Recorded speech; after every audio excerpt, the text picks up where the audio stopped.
mandibular izquierda. Ah, no. No están viendo la pantalla, ¿verdad? No. Ahí está. Posterior a una cirugía por un tumor en la glándula submandibular izquierda, el paciente presenta desviación de la lengua hacia el lado izquierdo.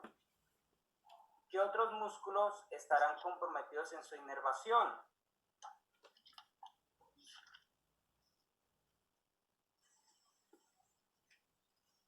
¿Qué otros músculos estarán comprometidos en su inervación de los que están aquí? El genioideo. A ver, ¿No es el estilogloso? piense bien.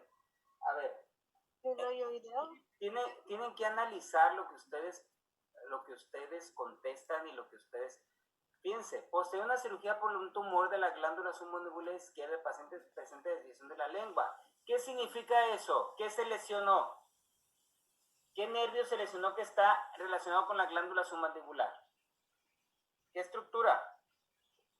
Hipogloso. Porque si no relacionan así, es muy difícil contestar algo.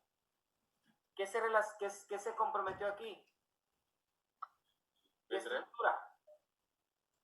B3, mandibular. El nervio mandibular. ¿Y el nervio mandibular iba a desviar la lengua hacia la izquierda? A ver, entiendan, hagan reflexión cuando ustedes piensan.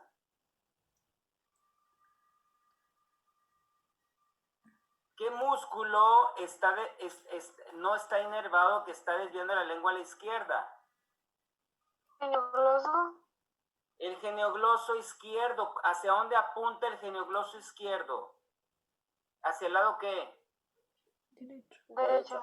Derecho. Entonces, por eso es que, como no se puede ir del lado derecho, se va al lado izquierdo y es el músculo que está sin inervación. Son músculos. ¿Y quién inerva al geniogloso? ¿El accesorio? El hipogloso. Ah, bárbara. Hipogloso. Hipogloso. El hipogloso, músculos de la lengua, intrínsecos y extrínsecos de la lengua.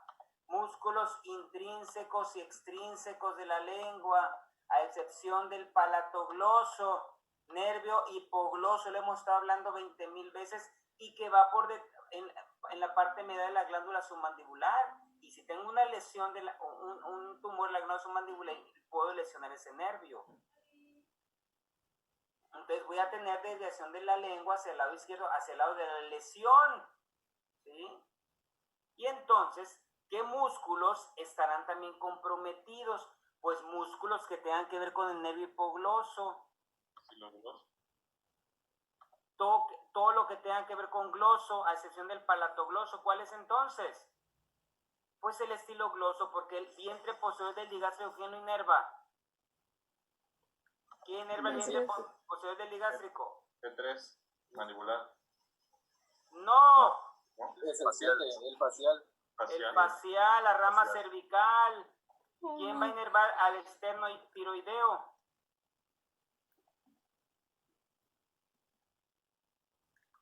C1. El asa cervical, ¿verdad? Al genioideo, C1, el miloyoideo. Ahora sí, B3. el B3 y el estilogloso, como tiene que ver con los músculos gloso, va a ser el hipogloso. ¿Ok? Hipogloso. Bueno, vamos a seguir. Si ustedes no logran analizar lo que se les pregunta, pues entonces no van a poder contestar adecuadamente. ¿Ok? Vamos con lo que sigue.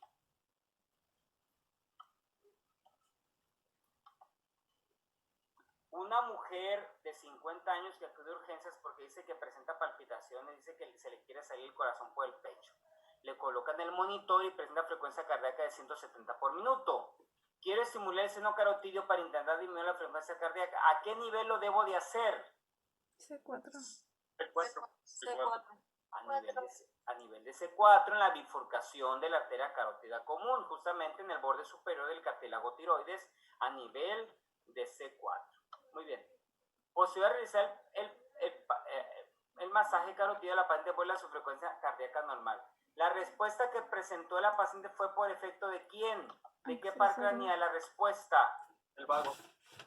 Del nervio vago. El que recibió la información es el glosofaringio, ¿verdad? Por medio del nervio, el hearing que nosotros hablamos, y la respuesta motora, o sea, para que produzca bradicardia, va a ser por el nervio vago, el componente parasimpático. Muy bien. Vamos a seguir. Un niño llega a urgencias deshidratado, ¿sí? Es importante tomar una avena para hidratarlo. Se decide tomar la vena yugular externa. En los niños a veces la vena es muy difícil tomar venas, pero la vena yugular externa pues es la que más podemos tomar. La posición de la misma es exitosa, o sea, la podemos tomar bien. Si se avanza el catéter más distal, o sea, se va más distal a su desembocadura, ¿dónde se encontrará el catéter? ¿Dónde seguirá el catéter? ¿Dónde lo podrán encontrar? ¿En qué vena? Anterior. ¿La vena? Subclavia. La vena subclavia, porque ahí es donde desemboca. Muy bien. Un hombre llega a urgencia ya que fue agredido con un picadillo al nivel de la fosa supraclavicular menor. La fosa supraclavicular menor es la que tenemos entre los músculos, entre las dos vientres del músculo esternocleidomastoideo, o sea, entre estos dos vientres, ¿verdad? Aquí está el esternocleidomastoideo, tenemos los dos vientres y esa es la fosa supraclavicular menor. No hay datos de mayor compresión, solo salida de sangre en forma insignificante. ¿Qué estructura es más probable se lesionaría por la punción? ¿Qué estructura tendremos si yo punciono aquí? ¿Qué estructura me encontraré inmediatamente?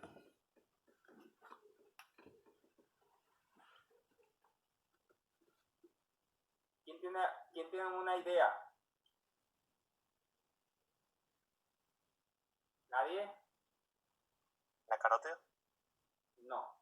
Fíjense que no hay salida de forma insignificante. Es una vena, ¿no? Porque Una vena.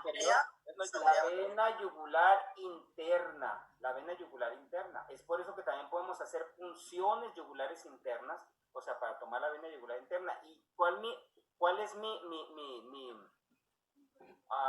referencia anatómica? La fosa supraclavicular menor, ¿verdad? Aquí, entre los dos cabezas del esternocleidomastoideo. Hombre de 34 años que acude a la consulta externa por presentar dolor intenso en la mano, así como cambios en la coloración de la piel, tanto de mano como de antebrazo. A la exploración física, la piel cianótica y fría, pulsos radiales y cubitales disminuidos. ¿La sintomatología está relacionada con qué tipo de estructura?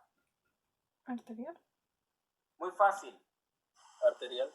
Pues arterial, no hay pulsos, la piel fría, cianótica, o sea, azul, etcétera, etcétera. Entonces significa que muy probablemente esta arteria se está comprometiendo, y si estamos hablando de cuello, entre el escaleno anterior y el escaleno medio. Eso se llama síndrome de los escalenos. ¿Ok? Entre el escaleno anterior y el escaleno medio. Muy bien. Ok, vamos a seguir entonces con lo que nos faltó acá. Entonces estamos hablando, ¿sí? Yo necesito que ustedes, jóvenes, analicen las cosas que se les están preguntando, ¿sí? La primera pregunta, desviación de la lengua hacia lengua, hipogloso, ya se acabó. ¿Qué otra cosa puede uno pensar? ¿Se dan cuenta? Si no podemos pensar en esa lógica, pues entonces vamos a empezar a divagar y poner cualquier otra cosa. ¿Se dan cuenta? Entonces tiene uno que estar pensando en forma lógica, ¿sí? En forma lógica, en relación a lo que ustedes ya han aprendido. ¿Ok? Bueno, entonces seguimos. Voy a poner otra vez captura de pantalla para... ¿Dónde está? ¿Sabes? Ah, sí, está ahí. El néter otra vez. Y entonces me quedé aquí en el inicio del esófago, y ya ustedes ya vieron el inicio del esófago por el borde inferior de C6, ¿verdad? Entonces ya empezamos con sus capas. Antes de eso, ustedes ya están viendo epitelios, ¿verdad? Ya están viendo epitelios. El epitelio de la faringe, o sea, del tubo digestivo, es un epitelio plano, estratificado, no queratinizado, ¿ok? Con células también caliciformes, o sea, que células que producen moco, ¿verdad? manera, y entonces tenemos nuestro epitelio, nuestro epitelio, después tenemos la lámina propia, después tenemos la submucosa y después tenemos la musculatura, las dos capas de muscular. Y en la faringe vamos a tener músculos extrínsecos, que son los constrictores, y músculos intrínsecos, que son el salpingofaringio, estilofaringio y palatofaringio. Y después ya en el borde inferior de ese 6 ya empieza el esófago con sus capas circular interna y longitudinal externa. Pero me quedé aquí dando una referencia, ¿verdad? Y ahorita me voy a ir, esta es la placa 79, pero me voy a ir a ver si lo logro traer rápidamente, porque quiero que vean ustedes, creo que aquí me lo voy a encontrar. Quiero que vean esto, esto lo van a ver ustedes ya cuando estén en el segundo, pero quiero que vean el esófago. Aquí está el esófago. Aquí es donde estamos, vean. El constrictor, sí, el músculo cricofaringio, sí, entonces estas son las debilidades, vean ustedes, esta zona de debilidad y esta zona de debilidad. Y esta es una B que se llama la B de Lymer, ¿sí? Donde hay escasas fibras musculares longitudinales y solamente hay fibras circulares. Eso tiene importancia, ¿ok? Eso tiene importancia, ¿ok? Porque esa es una zona de debilidad donde se va a formar el esfínter esofágico superior. Déjenme ver si hay alguna otra cosa. Aquí está otra vez, vean ustedes, esa es la laringe, esa es la laringofaringe vista en una parte interna, los músculos constrictores que están aquí, cerrando, y entonces iniciando el esófago. Aquí está la fibra circular interna, ¿sí? Y la fibra longitudinal externa, las músculos, ¿verdad? Ok, si lo ven. Entonces, vean ustedes que aquí hay una zona de debilidad, ¿ok? Que lo hace el músculo cricofaringio en la unión, ¿ok? Es bien importante esto. ¿Por qué? ¿Qué dijimos? Bueno, no hemos dicho eso, pero podemos ahora sí pensar. Cuando hay una zona de debilidad en el tubo digestivo, ¿qué pasa con el tubo digestivo? Voy a poner aquí las capas, esas son las capas. Aquí está el epitelio, ¿sí? Ok, si lo están viendo, la mucosa, después la submucosa y después los músculos circular interno y longitudinal externo. Ahora, si yo tengo una debilidad del músculo, principalmente de muscular la submucosa, ¿qué va a pasar cuando empiezo a tener presión? ¿Qué pasa si un globo tiene una debilidad? O sea, está más débil en algún área, está un globo aquí. Nomás lo puedo ponerlo como ejemplo. Empiezan ustedes a inflarlo. ¿Qué pasa con el globo? ¿Puede remontar? Si hay una zona de debilidad, vamos a poner que esta es la zona de debilidad, ¿qué va a pasar con el globo? Se va a empezar a inflar homogéneo, ¿y qué va a pasar con esta zona? ¿Va a sobresalir?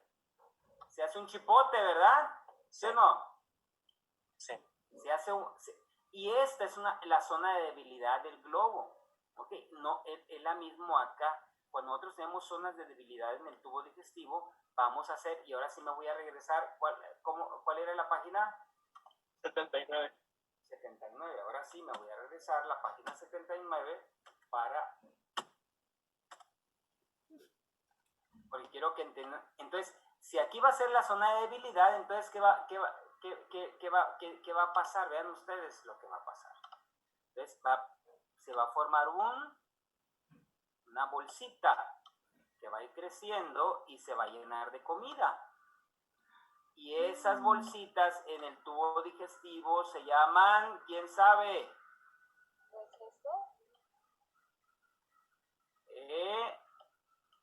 ¿Alguien que sepa cómo se llaman? ¿Cómo se llaman las debilidades de las arterias?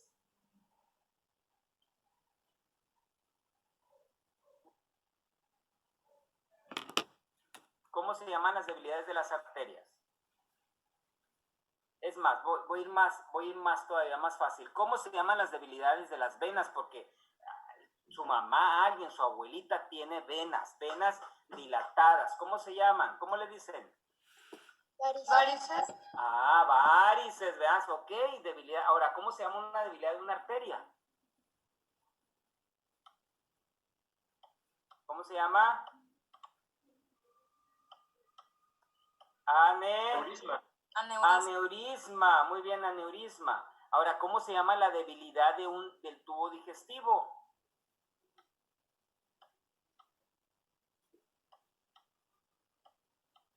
¿Cómo se llama?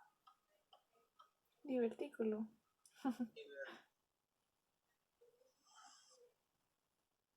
Divertículo. ¿Cómo se llama? Divertículos. Divertículo, muy bien, divertículo. Cuando se hacen, entonces estos divertículos, así se llama divertículo, así se van a llamar en el tubo digestivo divertículos. Entonces aquí se va a formar un divertículo, entre más presión haya, ¿verdad? Y ese divertículo eventualmente se puede romper, ¿verdad?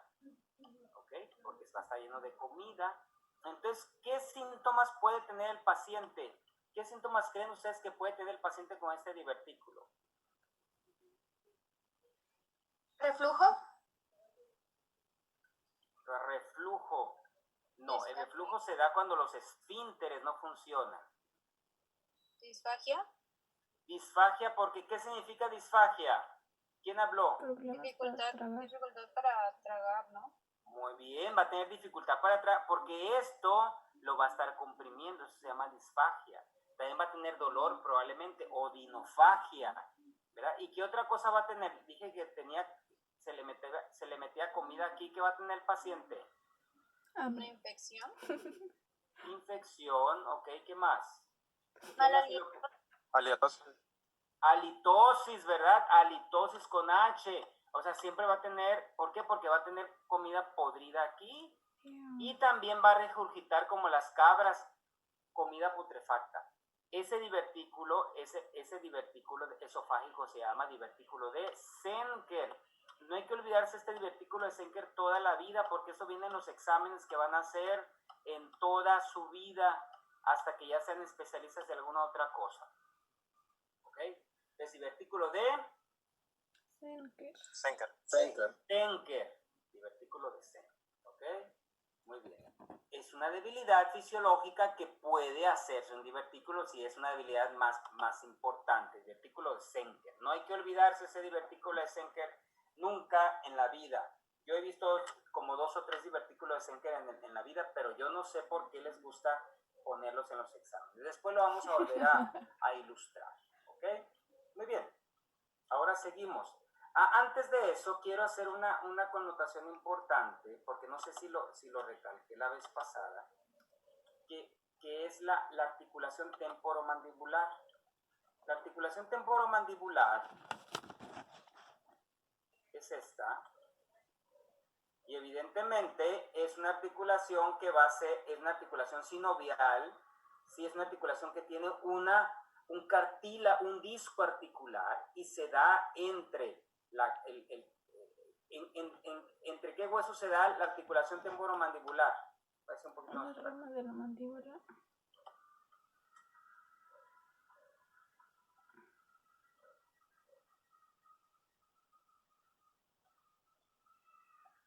Aquí está. ¿Entre qué hueso se da la articulación temporomandibular?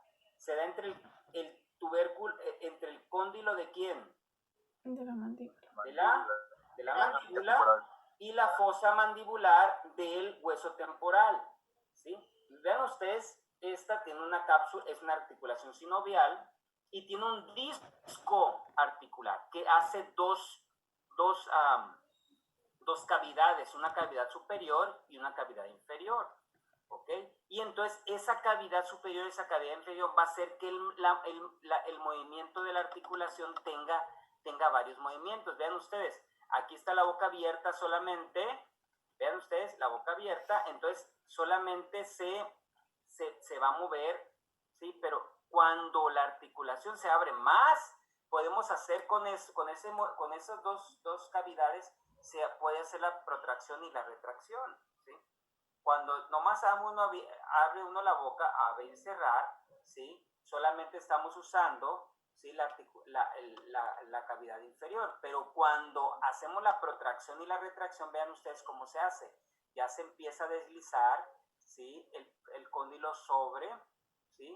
Sobre la cavidad superior. Es lo que quería nomás enfatizar de esta articulación. Es una de las articulaciones que más presión tienen. Imagínense estar masticando, estar hablando todo el día, masticando, Es una de las articulaciones que tienen mucha actividad. Una articulación sinovial, ¿ok? Tiene sus ligamentos, tiene su cápsula, etcétera, etcétera, ¿ok? Nomás quería nomás que no se me olvidara esa articulación. Muy bien, ¿alguna pregunta hasta aquí? Me voy a regresar entonces a lo que es la faringe. ¿Alguna pregunta hasta aquí?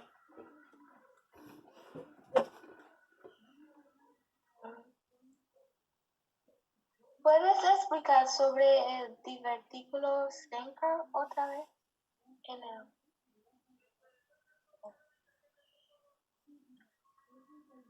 Voy. ¿Qué es un divertículo? Primero el concepto. ¿Qué es un divertículo? Alguien que diga. ¿Qué entendieron como divertículo? ¿Como una inflamación? No. Las debilidades. Es una debilidad de la pared del tubo digestivo. No es inflamación. No es inflamación. Es una debilidad.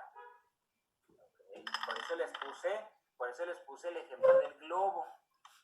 ¿Okay? El globo, esta es su pared, ¿verdad? Esta es su pared del globo y aquí es donde se infla.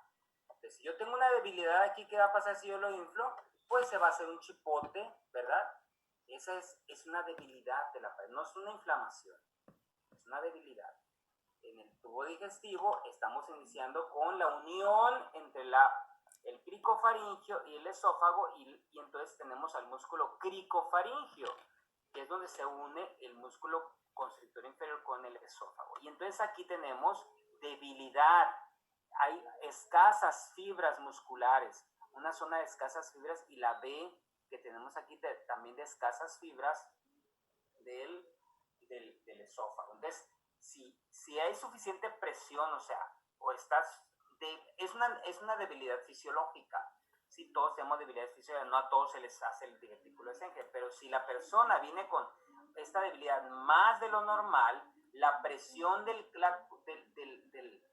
bolo alimentario va a hacer que empiece esto a protruirse, la mucosa. Voy a poner aquí esto, para que más o menos vean. Este es el tubo digestivo, ¿ok? Es el tubo digestivo. El problema es que no puedo borrar, tengo que borrar todo para poder hacerlo. Esa es la pared del tubo digestivo, toda la pared del tubo digestivo, ¿verdad? Pero aquí va a haber una debilidad, en vez de estar todo así, tenemos una debilidad, ¿ok? Ahí está la debilidad. ¿Sí lo ven? Sí. Ok. Y aquí viene la mucosa, la voy a poner en rojo la mucosa. ¿Okay? Y viene, la mucosa siempre cubre todo. Esa no está débil. Realmente está débil la muscular o la submucosa. Aquí viene la mucosa. ¿Okay? Entonces, como aquí está débil, la mucosa va a empezarse a sobresalir. ¿Se dan cuenta? ¿Sí le entendieron eso? Sí. Y ahí llega más la presión y se hace más. Y llega más la presión y se hace más. ¿Se dan cuenta? Eso es un divertículo, donde hay una debilidad de la pared. Tengo una debilidad de la pared. ¿Ok? Y eso es lo que está pasando aquí. Una debilidad de esta pared, por aquí se está saliendo la mucosa. ¿Verdad? La mucosa. Y entonces, como la comida va a venir por aquí, voy a ponerla en otro color. Comen ustedes, ¿verdad? La comida va a venir aquí y se va a ir para acá, ¿verdad? Pero algunas se meten por aquí. ¿Ok? Esa es la idea. ¿Sí entendiste? Sí. ¿Okay? Eso es un divertículo y lo vamos a tener en varias partes del tubo digestivo. ¿Ok? ¿Alguna pregunta hasta aquí? Profe, entonces podemos lesionar el esófago en esa parte, no sé, no habiendo masticado bien la comida o cosas así. No necesariamente. Tú necesitas tener que esa debilidad esté más débil de lo normal. Es una debilidad fisiológica. Así estamos hechos, así estamos hechos. Pero ahí no entiende más, ¿verdad? Ahora, ¿cómo arreglarían esa situación? El paciente llega con ustedes con halitosis, es un señor ya grande porque se ven los pacientes grandes, halitosis, comida podrida, le hacen un estudio y entonces ven ese divertículo, ven esa bolsita. ¿Qué harían ustedes y aparte disfagia porque le está comprimiendo? ¿Qué harían ustedes? A ver, ustedes estamos en el siglo XVIII donde la cirugía apenas se está inventando y ustedes son los médicos que están descubriendo. ¿Qué harían con este paciente? Pero, ¿eso se nota a simple vista o tienen que hacer un chequeo más a fondo? No, tenemos que hacer un estudio donde pinten, eso se llama esofagograma, ¿sí? Hay una pintura que nos tragamos, y entonces se pinta todo esto aquí, y entonces una radiografía voy a ponerles de una vez para que ustedes lo vean, ¿verdad? Que lo vean ustedes aquí voy a poner divertículo. De Center.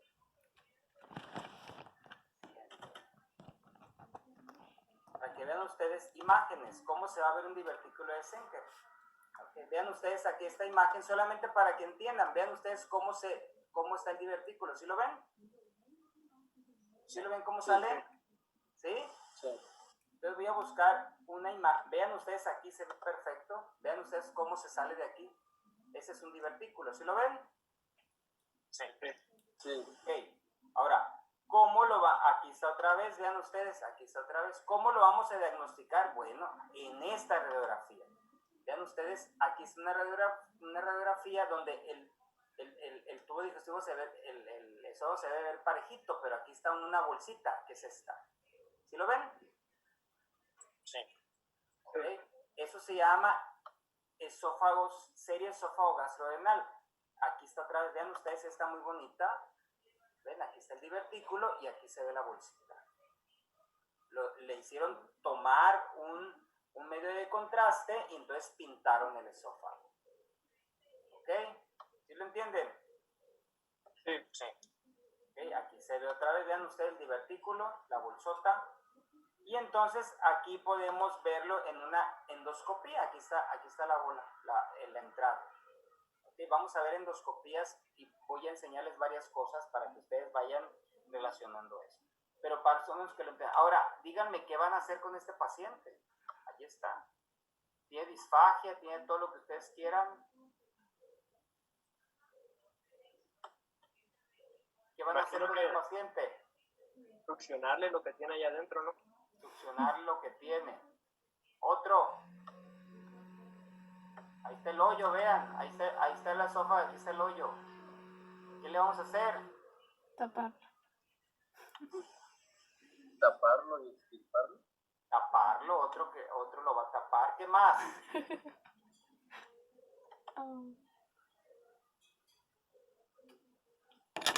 ¿Alguien qué más harían? Otra, a ver, una médica. Peñuelas, ¿qué harías, Peñuelas? ¿O estás allí o no estás allí? Sí, aquí estoy. ¿Qué harías? No sé, profe. ¿Eh? No sé. ¿Cómo que no sabes? Pues ya sé que no sabes. Estamos intentando que el pensamiento nos ayude. Yo no estoy diciendo que saben, estoy diciendo que estamos pensando. ¿Qué podrías hacer?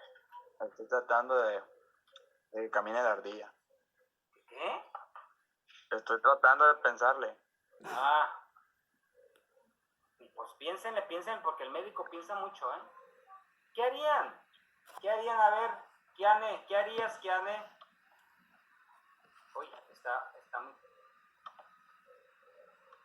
¿Qué harían? Aquí está la bola. Está produciéndole disfagia al paciente y todo. ¿Qué harían? ¿Qué sería lo más simple? Digan lo más simple. Lo más simple es lo que usted... ¿Eh? Extriparla. Pues quitarlo, médico, quitarlo, claro, quitarlo. voy a quitar esto y voy a cerrar el hoyo para que no se vuelva a hacer. ¿Verdad? Eso es lo que es miotomía, profesor. ¿Mandé? Eso es miotomía. Sí, o sea, vamos a quitar el divertículo, resección del divertículo, y vamos a cerrar el músculo cricofaríngeo para que no se vuelva a hacer. Así es simple, así de simple, así es la vida, así es la medicina. Alguien pensó, ahora ustedes están intentando pensar, intentando resolver los problemas, ¿verdad?, que tienen los pacientes. Muy bien. ¿Alguna pregunta hasta aquí? Vamos a dejar la faringe hasta aquí y mañana vamos a ver laringe, todo lo que tenga que ver con laringe, para no estar mezclando tantas cosas. ¿Ok? Quiero que vuelvan otra vez a estudiarlo primero, todo, porque si no, a ustedes se les olvida, hasta el hipoglós se les está olvidando ya, no puede ser. O sea, hay que estudiar todo, ¿sí? Hay que estudiar todo y agregar lo que ya hicimos, estudiar todo y agregar lo que hicimos, porque si no, no tiene ningún chiste. ¿Ok? ¿Está bueno, Fred? Sí, profe. Hay que hacerlo porque si no, pues se quedan. Si ustedes se dan cuenta, la medicina no es tan compleja ni tan complicada, simplemente hay que pensar.